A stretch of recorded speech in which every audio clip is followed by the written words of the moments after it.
رب اشرح لي صدري ويسر لي أمري واحلل عقدة من لساني يفقه قولي. بسم اللہ الرحمن الرحیم.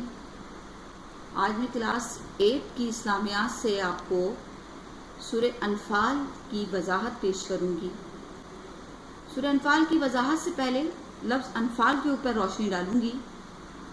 لفظ انفال کا مطلب ہے مال غنیمت. سورہ انفال میں کل آیات کی تعداد 75 ہے، یعنی 75 ہے. اب میں آپ کو جنگ بدر جس کا ذکر سورہ انفال میں موجود ہے اس کے پس منظر کے بارے میں وضاحت پیش کروں گی. جنگ بدر سن 2 ہجری میں ہوئی تھی. یہ کافروں کے ساتھ مسلمانوں کی پہلی جنگ تھی. یہ بغیر منصوبہ بندی اچانک ہوئی اور بے سر و سامانے کی وجہ سے بعض مسلمان ذہنی طور پر اس کے لیے تیار نہ تھے. مختصراً اس کا پس منظر اس طرح سے ہے کہ حضرت ابو سفیان رضی اللہ تعالیٰ عنہ جو ابھی مسلمان نہیں ہوئے تھے، ان کی سربراہی میں ایک تجارتی قافلہ شام سے مکہ واپس آ رہا تھا. چونکہ مسلمانوں کا بھی بہت سا مال و اسباب ہجرت کی وجہ سے مکہ رہ گیا تھا یا کافروں نے چھین لیا تھا. نیز کافروں کی قوت و شوکت کو توڑنا بھی اس وقت کا تقاضا تھا. ان تمام باتوں کے پیش نظر رسول اللہ صلی اللہ علیہ وسلم نے اس تجارتی قافلے پر حملے کا پروگرام بنایا اور مسلمان اس نیت سے مدینہ چل پڑے. ابو سفیان کو بھی اس معاملے کی اطلاع ہو گئی. چنانچہ انہوں نے اپنا راستہ بدل لیا، دوسرا مکہ اطلاع بھجوا دی، جس کی بنا پر ابو جہل ایک لشکر لے کر قافلے کی حفاظت کے لیے بدر کی جانب چل پڑا. آیت نمبر 2 اور 3 میں سورہ انفال میں اللہ تعالیٰ نے مومنوں کی مندرجہ ذیل صفات بیان فرمائیں. ایک صفت یہ ہے کہ ان کے دل اللہ کے ذکر سے ڈر جاتے ہیں. دوسری صفت، جب ان کے سامنے اللہ کی آیات پڑھ کر سنائی جاتی ہیں تو ان کا رب پر اپنا ایمان بڑھ جاتا ہے. یہ اپنے ہی رب پہ ہی توکل کرتے ہیں اور صرف اللہ پر مکمل یقین اور بھروسہ رکھتے ہیں. آیت نمبر 3 میں بیان کیا گیا کہ یہ نماز قائم کرتے ہیں اور ظاہری اور باطنی آداب و شرائط کے ساتھ اللہ کے سامنے جھکتے ہیں اور راہ خدا میں خرچ کرتے ہیں اور اللہ کی خوشی اور رضا کے لیے خرچ کرتے ہیں. آیت نمبر 7 اور 8 میں کافروں کے 2 گروہوں کی طرف اشارہ کیا گیا. تجارتی گروہ، جنگی و جنونی گروہ. تجارتی گروپ سے کیا مراد ہے کلاس یہاں مراد ہے کہ اہل مکہ کا وہ تجارتی قافلہ جو 50,000 پاؤنڈ کی مالیت کا سامان لے کر شام کے تجارتی مرکز سے مکہ واپس لوٹ رہا تھا. اس کی قیادت ابو سفیان کر رہا تھا. اس قافلے کی حفاظت کے لیے 30 سے 40 مسلح افراد تھے. اب جنگی و جنونی گروہ سے کیا مراد ہے؟ دوسرا مسلح و منظم گروہ 1000 افراد پر شامل ہے جسے قیادت کر رہا تھا ابو جہل. اس میں مدینے کی جانب یہ حملے کے لیے بڑھ رہا تھا. تو اس جنگ میں مسلمانوں کی تعداد 313 تھی، جبکہ کافر ان سے 3 گنا. اس جنگ میں مسلمانوں کی تعداد 313 تھی اور کفار کی تعداد 3 گنا زیادہ تھی. پھر مسلمان نہتے اور بے سر و سامان تھے، جبکہ کافروں کے پاس اسلحے کی فراوانی تھی.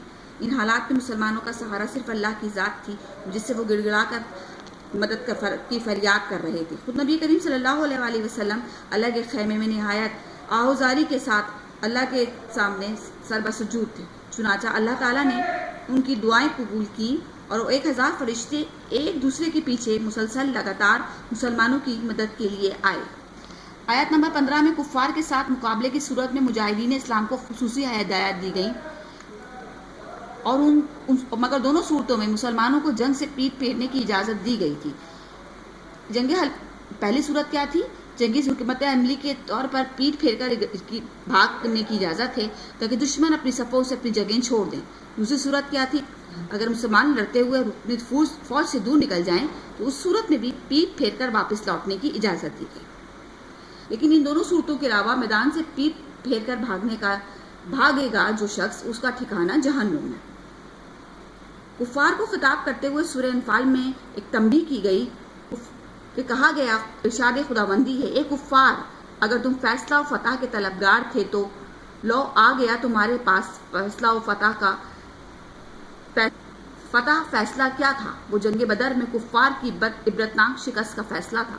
اللہ تعالیٰ نے کفار سے فرمایا اب تم اس فیصلے کو تسلیم کرو، اور اب یہ بھی تنبیہ کی گئی کہ اپنی تعداد اور بہادری اور دلیری اور ساز و سامان پر گھمنڈ نہ کرو، تمہیں عبرتناک شکست سے دوچار ہونا پڑے گا۔ ڈیئر اسٹوڈنٹس، ایک لفظ ہے شر الدواب، آیت نمبر 22 میں اللہ تعالیٰ نے کفار کو شر الدواب کہا، یعنی بدترین جانور۔ بدترین جانور سے مراد یہ ہے کہ وہ اس طرح سے ان کو کفار کو تشبیہ دی گئی جس طرح جانور کسی نصیحت سے نفع نہیں لیتے نا، بالکل اسی طرح کہ یہ بہرے اور گونگے ہیں، کیونکہ یہ کسی کو حکم کر سن کر قبول نہیں کرتے اور نہ کبھی اپنی زبان سے سچ بولتے ہیں۔ آیت نمبر 55 میں ارشاد ہے بے شک جانوروں میں بدتر اللہ کے نزدیک کافر ہیں، پس وہ ایمان نہ لائیں گے۔ سورہ انفال میں خیانت کا بھی ذکر ہے، خیانت کی صورتیں بیان کی گئی ہیں، مالی امانت، عہد کی پاسداری کی خیانت، رازداری کی خیانت، ذمہ داریوں کی کفالت کی خیانت، فرض کی ادائیگی میں خیانت۔ سورہ انفال میں تقویٰ جو لوگ کریں گے نا ان کے بھی عزیز طلباء و طالبات ان کے انعامات بیان کیے گئے کہ جو لوگ تقویٰ اختیار کریں گے، نیکی اور بدی میں فرق کرنے کی اللہ پاک صلاحیت دے گا، گناہوں کو مٹا دے گا، خاص فضل کرم کرے گا، مقام مقدسہ مثلا مسجد حرم کی ذمہ داری ادا کرے گا۔ سورہ انفال میں آیت نمبر 30 میں ایک جگہ ایک اشارہ کیا گیا ہے، اور اشارہ سنیے۔ جب اہل مدینہ میں اسلام کی روشنی پھیلنے سے کفار کو خطرہ ہو گیا تھا کہ اسلام کا پھیلنے کا خطرہ بہت بڑھ گیا، تو انہوں نے اپنے عمائدین کو اکٹھا کیا اور 3 پوائنٹس انہوں نے رائے دی ان لوگوں نے کہ آپ صلی اللہ علیہ وسلم کو تنگ و تاریک حجرے میں ہمیشہ کے لیے قید کر دیا جائے، آپ کو یہاں سے جلا وطن کیا جائے، اور مکہ کے تمام قبائل میں سے ایک بہادر منتخب کر کے ایک دستہ تیار کیا جائے گا اور گھر کا محاصرہ کر کے حملہ آور ہوں گے اور نعوذ باللہ نبی کریم صلی اللہ علیہ وسلم کو شہید کر دیا جائے گا۔ کفار کے مطالبے کے باوجود آیت نمبر 23 میں ہے نا کہ سورہ انفال میں کہ کفار نے مطالبہ کیا تھا کہ اللہ تعالیٰ ان پر اگر رسول کریم صلی اللہ علیہ وسلم اللہ کے حق پر ہیں تو کفار نے کہا تھا کہ اے رب ہم پر تو عذاب نازل کر، آسمان سے پتھر کی بارش برسے کہ ہمیں ہلاک کر دے، لیکن اللہ تعالیٰ نے اس میں جواب دیا آیت نمبر 33 سورہ انفال میں کہ میرے حبیب جب تک آپ ان میں موجود ہیں ان پر عذاب نہیں اترے گا، آپ صلی اللہ علیہ وسلم سب کے لیے پناہ ہے اور آپ صلی اللہ علیہ وسلم کی موجودگی سے بھی انہیں بھی رعایت مل رہی ہے۔ آیت نمبر 41 میں مال غنیمت کی تقسیم کے بارے میں اللہ رب العزت جو ہے وہ قرآنی اصول بیان کر دیے۔ پہلا حصہ میں جب مال غنیمت مل جائے تو کیا کریں، 5واں حصہ الگ کر لیا جائے، 5واں حصہ الگ کرنے کے بعد 4 حصے غازیوں میں، 5ویں حصے کو مزید 5 حصوں میں تقسیم، ایک حصہ اپنے اور متعلقین کے لیے نبی کریم صلی اللہ علیہ وسلم رکھ سکتے ہیں جن سے گھر کا خرچ چلاتے، بچ جانے والی رقم سے ہتھیار اور گھوڑے خریدے جاتے، ایک حصہ قرابت داروں میں، تیسرا حصہ یتیموں کی کفالت کے لیے، چوتھا حصہ مسکینوں کے لیے، 5واں حصہ مسافروں کے لیے۔ مال غنیمت اب کس مال کو کہتے ہیں؟ مال غنیمت وہ مال ہے جسے مجاہدین کفار سے قوت و غلبہ اور لشکر کشی کے ذریعے حاصل کریں، اور اس مقصد کے حصول کے وقت جو مال دشمن سے حاصل ہوتا ہے جنگ کے دوران وہ مال غنیمت کہلاتا ہے۔ اللہ تعالیٰ نے غزوہ بدر میں مسلمانوں کی کامیابی کے لیے ایک خاص انعام دیا تھا، تو نبی کریم صلی اللہ علیہ وسلم کو خواب میں کفار کی تعداد کو کم کر کے دکھایا گیا، اور آیت نمبر 44 میں اللہ تعالیٰ نے ایک اور مہربانی کو یاد دلایا کہ جنگ شروع ہونے سے پہلے کافروں کو مسلمان تعداد میں تھوڑے اور مسلمانوں کو کفار تعداد میں تھوڑے نظر آ رہے تھے۔ اگر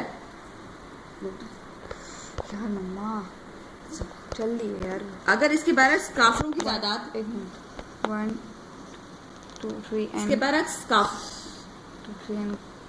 تعداد زیادہ دکھائی جاتی تو ممکن ہے صحابہ کرام اجمعین پس ہمتی میں اور ان میں خوف پیدا ہوتا۔ 45 میں کفار کے ساتھ مقابلے کی صورت میں مسلمانوں کو کئی باتوں کا حکم دیا گیا۔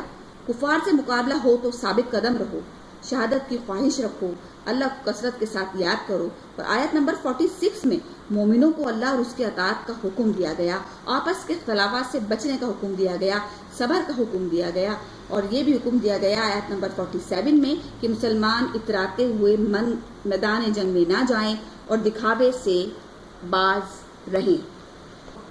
سورہ انفال میں آیت نمبر 54 میں فرعون اور آل فرعون کی ہلاکت و بربادی کے اسباب بیان کیے گئے. سب سے پہلا سبب کیا تھا؟ کہ اللہ کی آیات کا انکار، اللہ کی آیات کی تکذیب، گناہوں کی سزا. اسی طرح سے کفار کی جانب سے عہد چکھنے کی صورت میں اللہ تعالیٰ نے نبی کریم کو ہدایت دی کہ اگر وہ جس سے معاہدہ ہے اپنی ذمہ داری نہ پورا کرے تو آپ پر بھی اخلاقی ذمہ داری نہیں کہ یہ معاہدہ پورا کرے. اگر قوم کے افراد جن سے معاہدہ ہے دشمن کے ساتھ شریک ہوں تو شریک جنگ ہوں تو آپ صلی اللہ علیہ وسلم ان کے ساتھ دشمن کی طرح سلوک کریں. اگر مخالفین کی طرف سے سازش کا اندیشہ ہو تو معاہدے کو ختم کر دیا جائے. سورہ انفال میں جہاد کی تیاری کے بارے میں بھی اللہ تعالیٰ نے بتایا ہے. پہلے میں آپ کو جہاد کی شرعی تعریف بتاؤں گی. شریعت کی اصطلاح میں جہاد سے مراد اللہ کی راہ میں ہر کوشش، محنت، مشقت اور جدوجہد ہے.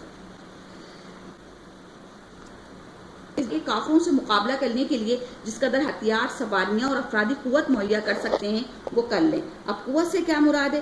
قوت سے مراد ہر دور کے مروجہ اسلحہ کو تیار رکھیں تاکہ رسول اللہ کریم صلی اللہ علیہ وسلم نے فرمایا سنو یقیناً قوت تیر اندازی ہے، سنو یقیناً قوت تیر اندازی ہے، سنو قوت تیر اندازی ہے. انفال میں قیدیوں کے بارے میں اللہ تعالیٰ کا ارشاد ہے. قیدیوں کی اقسام تھیں جو اللہ اور رسول کے اعلانیہ دشمن تھے، اور نمبر 2 وہ مجبور و کافروں کا ساتھ دینے والے تھے. غزوہ بدر میں قید ہونے والے قیدیوں کی یہ قسم وہ تھی جو اللہ اور اللہ کے رسول کے کھلم کھلا دشمن تھے اور مکہ سے اسی جوش و خروش میں آئے تھے کہ مسلمانوں کو نیست و نابود کر کے جشن فتح منائیں گے. میں دوسری قسم کے قیدی وہ تھے جن کے دلوں میں ایمان کی روشنی پہنچ چکی تھی لیکن وہ کفار کا ساتھ دینے پر مجبور تھے. تو یہ 2 تعداد موجود ہیں اسٹوڈنٹس. اور اللہ رب العزت نے اس آیات مبارکہ کے بعد صحابہ کرام کا بھی ان صحابہ کرام کا ذکر ہے جنہوں نے مشرکین مکہ کے مظالم سے تنگ آ کر اللہ کے حکم سے مدینے کی جانب ہجرت کی اور مہاجرین کہلائے. آیت مبارکہ کے دوسرے حصے میں صحابہ کرام رضی اللہ تعالیٰ عنہ کی تیسری قسم کا بھی ذکر ہے جو مہاجرون انصار کے علاوہ ہیں اور اپنے قبیلوں میں مقیم رہے.